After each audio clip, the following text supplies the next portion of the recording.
नमस्कार, मैं अनुज नरवाल।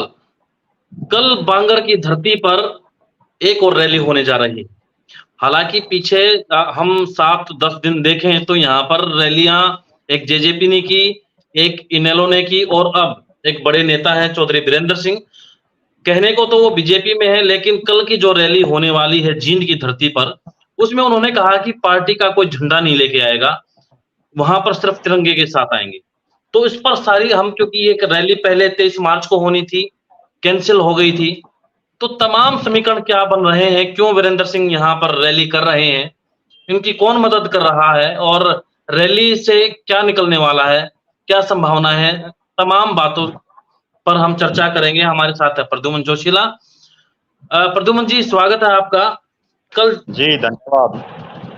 बांगर की धरती पर जो ये बिना झंडे की रैली है, क्योंकि पार्टी में तो बीजेपी में है चौधरी बीरेंद्र सिंह, उनके जी बेटे सांसद हैं हिसार जी के, लेकिन वो बिना पार्टी के बैनर का इस्तेमाल करें, एक रैली कर रहे हैं, तो क्या समझा जाए इसको? ये डॉक्टर साहब बहुत ही पूरे हरियाणा प्रदेश की बड़ी बहुप्रतीक्षित और बहुचर्चित रैली है, क्योंकि लगभग एक साल पहले चौधरी बीरेंद्र सिंह ने इस रैली का ऐलान किया था और पहले ये 23 मार्च को हरियाणा शहीदी दिवस पर होनी थी। लेकिन उस समय क्योंकि हरियाणा में जो असली सच्चाई ये है कि चुनावी जो सरगर्मियां थी वो इतनी तेज नहीं हुई थी, जिस वजह से इसको 23 मार्च की बजाय अब 2 अक्टूबर को लाल बहादुर शास्त्री और महात्मा गांधी जी की जयंती के ऊपर जींद के एकलव्य स्टेडियम में रखा गया है।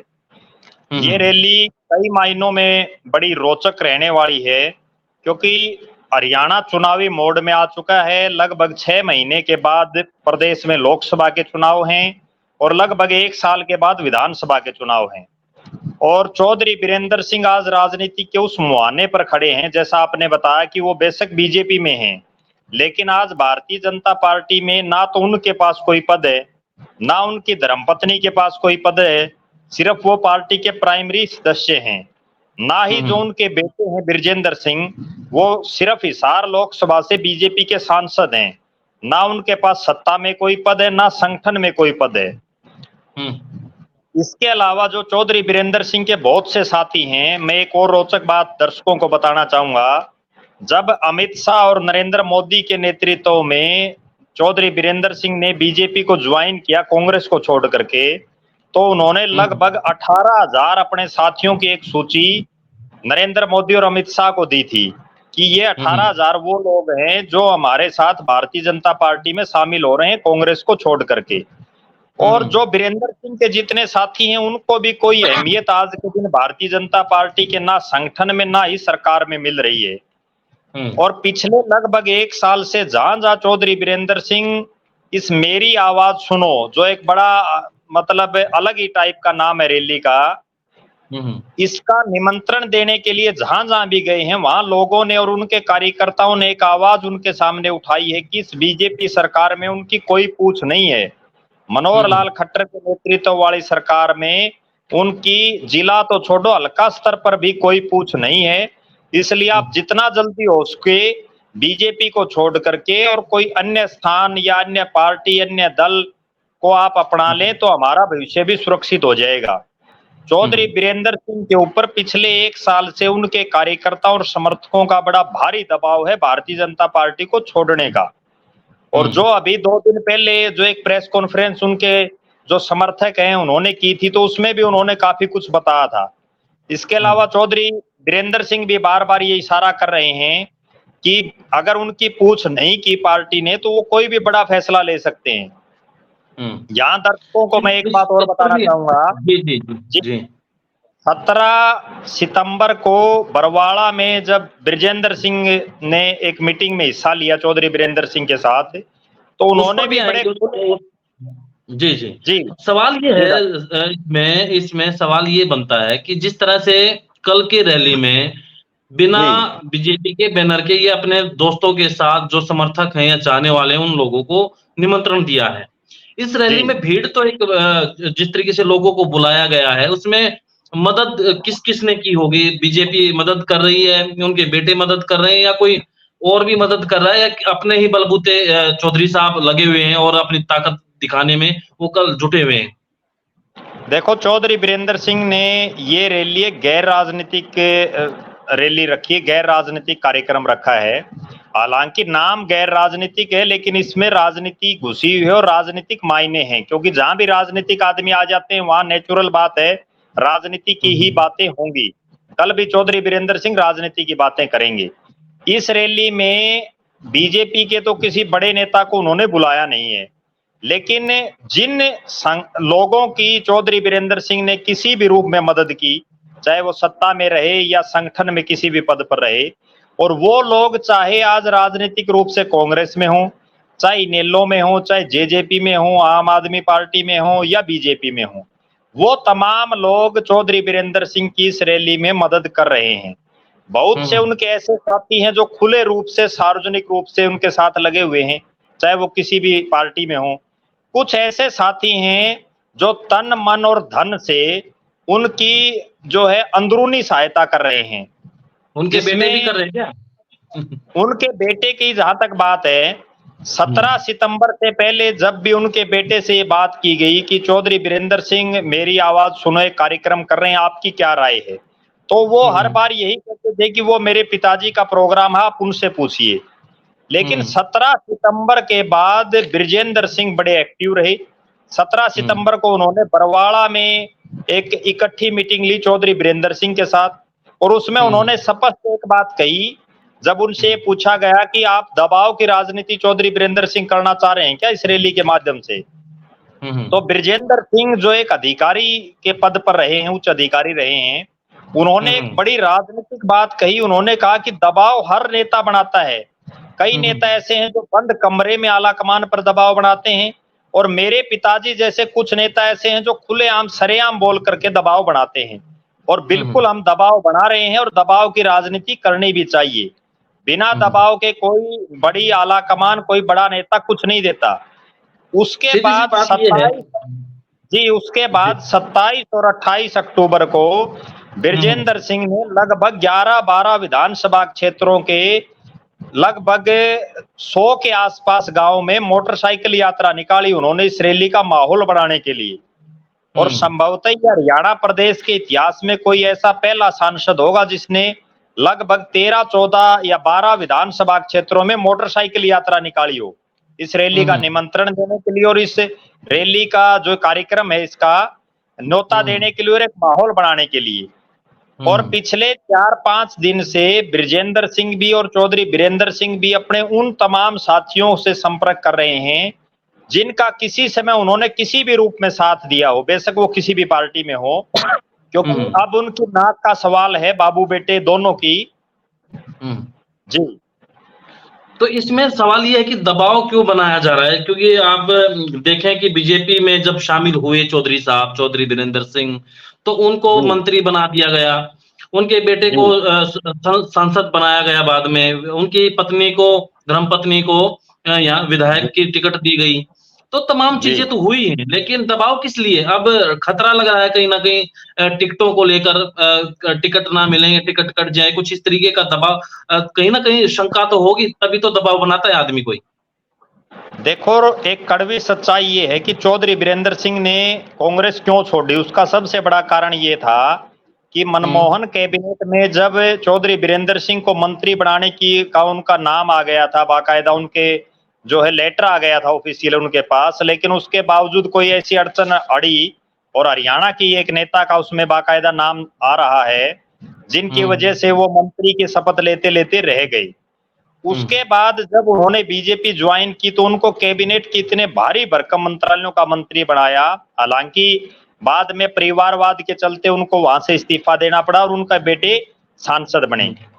पिछली बार जब 2019 में हिसार लोकसभा में कोई बहुत ज्यादा दावेदार नहीं थे टिकटों के, सिर्फ कैप्टन अभिमन्यु वो प्रदेश के वित्त मंत्री थे और वो जो है एक टिकट के दावेदार हिसार लोकसभा से थे। इस बार ये हालात है कि एक तरफ चौधरी रणजीत सिंह जो फरवरी में ये ऐलान कर रहे हैं कि या तो प्रधानमंत्री नरेंद्र मोदी या अमित शाह की हिसार में रैली करेंगे, उनका बड़ा दावा इस सीट पर दिखाई दे रहा है। कुलदीप बिश्नोई ने कांग्रेस छोड़ करके बीजेपी ज्वाइन कर ली, लिहाजा वो भी हिसार से लोकसभा की टिकट मांगेंगे। देवेंद्र सिंह बबली जो प्रदेश सरकार में मंत्री हैं, उनका भी काफी मन कर रहा है यहाँ से।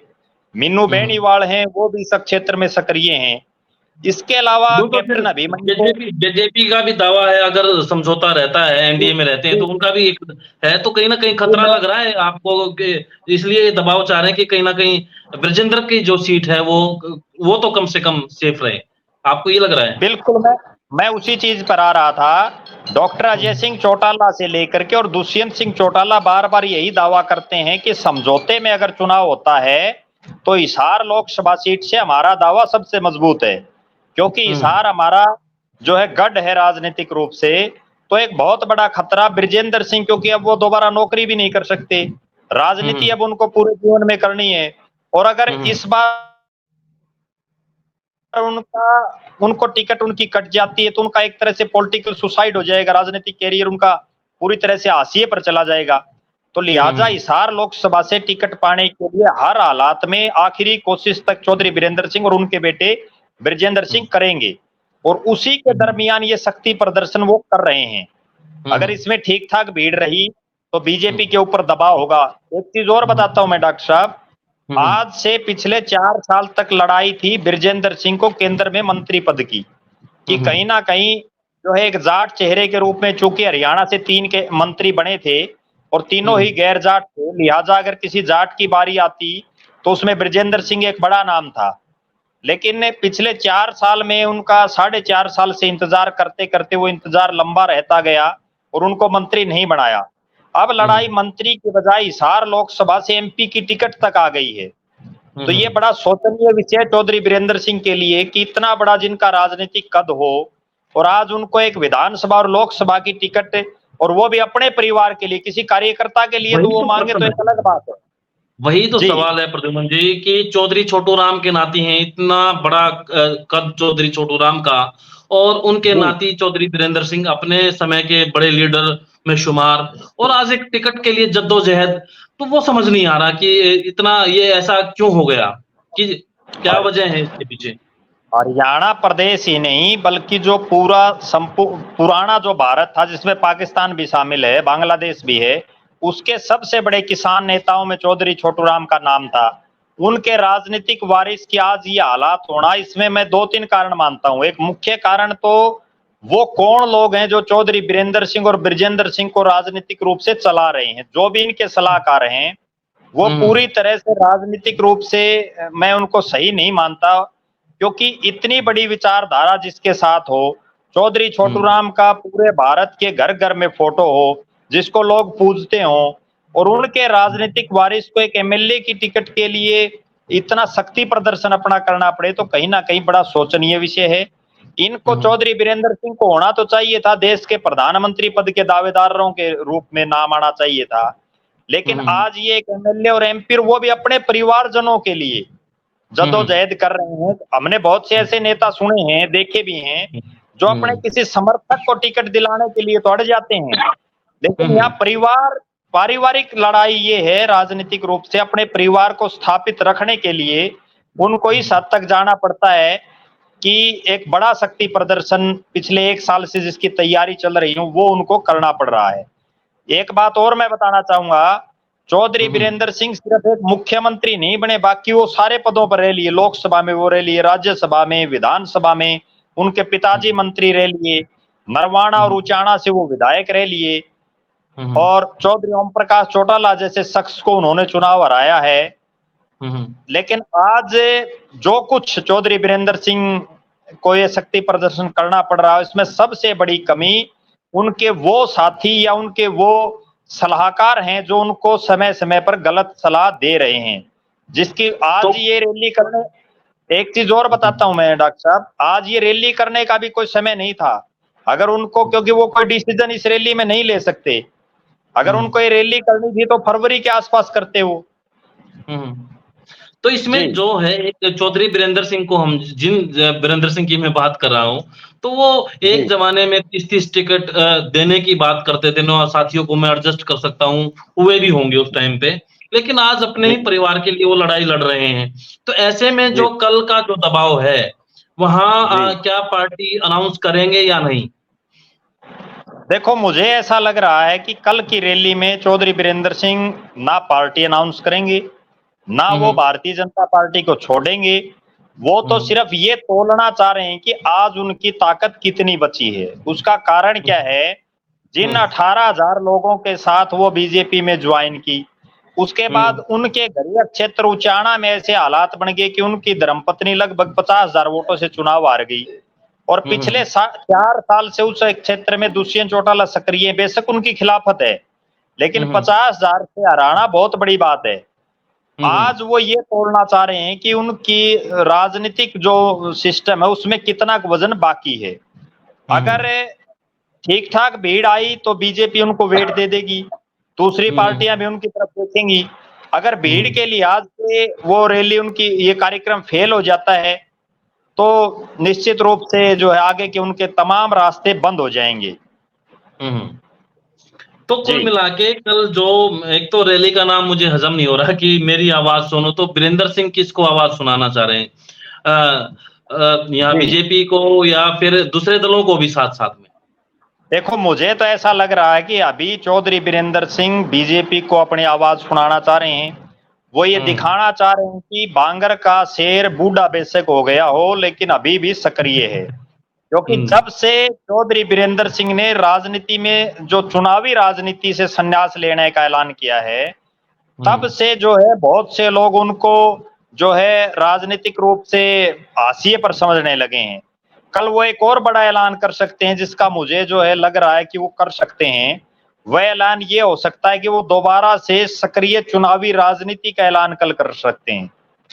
अच्छा। क्योंकि जब से उन्होंने सक्रिय चुनावी राजनीति छोड़ी है, तब से उचाना में ही बहुत से उनके विरोधी पैदा हो गए हैं, जो राजनीतिक रूप से चौधरी बीरेंद्र सिंह के परिवार को जो है नुकसान पहुंचा रहे हैं।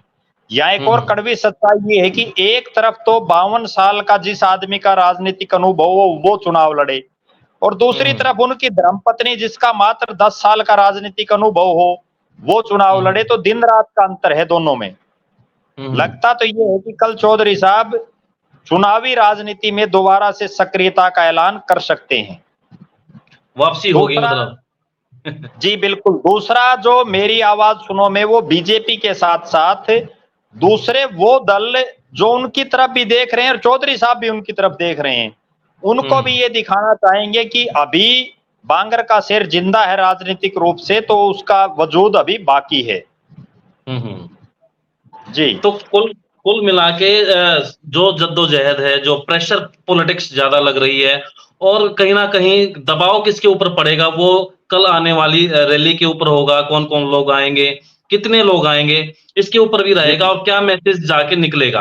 तो उसी के बाद वो निर्णय लेंगे कि पार्टी के साथ रहा जाए या प्रेशर इतना डेवलप हो गया कि उनकी जो बात है वो मान ली जाएगी। तो उसके लिए हमें कल का इंतजार करना पड़ेगा रैली का, और रैली पर पूरी नजर रखेंगे और उसके बाद भी हम बैठेंगे और फिर चर्चा करेंगे कि कल की रैली में एक विशेष चीज देखने के लिए ये भी देखी जाएगी कि कौन कौन बड़े नेता उस रैली में आते हैं।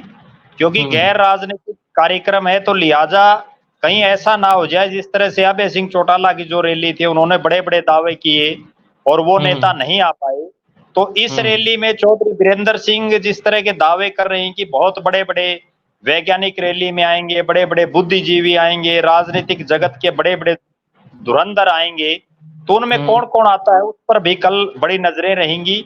और एक सबसे बड़ी नजर कल की रैली में ये रहेगी कि बीजेपी का सांसद बेटा अपने बाप की रैली में जाता है या नहीं जाता। बिल्कुल, इस पर भी नजर रहेगी कि सांसद जो बीजेपी से हैं ब्रजेंद्र सिंह हिसार से, तो वो अपने पिता की इस रैली में, गैर राजनीतिक रैली में आएंगे कि नहीं आएंगे। और जितने तमाम लोगों के आपने जिक्र किया, चाहे वह वैज्ञानिक हों, चाहे कोई दूसरे विचारधारा के लोग हों, कौन कौन मंच पर रहेगा। और मंच से ज्यादा जो उनके उनको सुनने वाले जो हैं, जो आपने 18,000 की बात की, तो इतनी भी वो रैली कर लेते हैं तो वो ठीक ठाक रैली में कहूंगा कि वो ठीक ठाक कर लेंगे और प्रेशर रहेगा कहीं ना कहीं जिसको वो आवाज सुनाना चाहते हैं। लेकिन इसके लिए हमें कल का इंतजार करना पड़ेगा। प्रद्युमन जी, बहुत बहुत धन्यवाद आपका, आपने हमें समय दिया। जी धन्यवाद डॉक्टर साहब।